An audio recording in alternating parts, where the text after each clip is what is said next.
Now, an extension of the last video, but these are sexual health misconceptions in general. Misconception 16, the use of condoms makes you infertile. Condoms prevent pregnancy while they are being used, not forever. Infertility comes from many factors. Though we aren't precisely sure what they are, the majority of them are directly related to a person's overall health and genes, not their prior use of condoms, and we'll address them later in a different misconception. Misconception 17, distribution of condoms encourages sexual misconduct. Condom distribution has been studied widely. All it does is decrease risky sex. It does not increase sexual behavior in general. Maybe it gives people impure thoughts. I can't argue with that one from a scientific standpoint, but it does not increase reported sexual activity. Here's a link to what the CDC has to say on the matter. Misconception 18, if a girl bathes and cleans themselves while on their period, they can get cancer. Actually, appropriate cleansing during menstruation is important for reproductive health. What that means is it is both safe and advisable and has absolutely no link to cancer. This misconception actually came from a doctor in one of our sites, so perhaps it'd be a good time to show them some links like those below, which are how to clean during menstruation and how to clean after your period according to an Islamic website, complete with which surahs that information is found in. Misconception 19, you will become infertile by sitting on cold tile.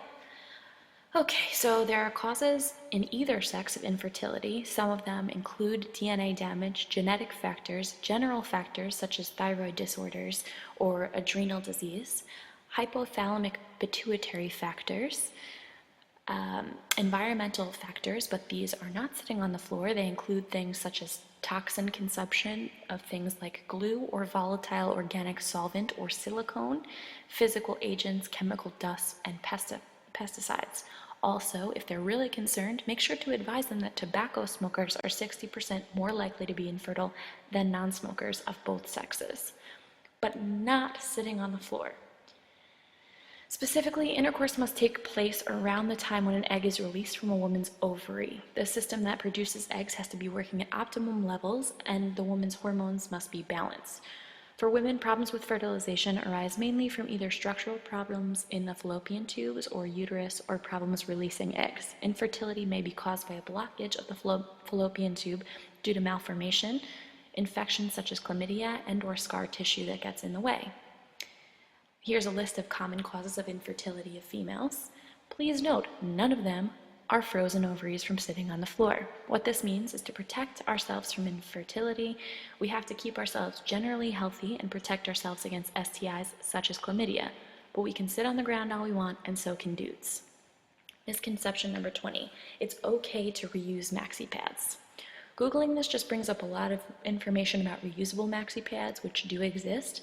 The best I could come up with is that for your own sexual health, it is optimal to change maxi pads about every 4 hours, even if there is not a heavy flow, though you can leave one on overnight.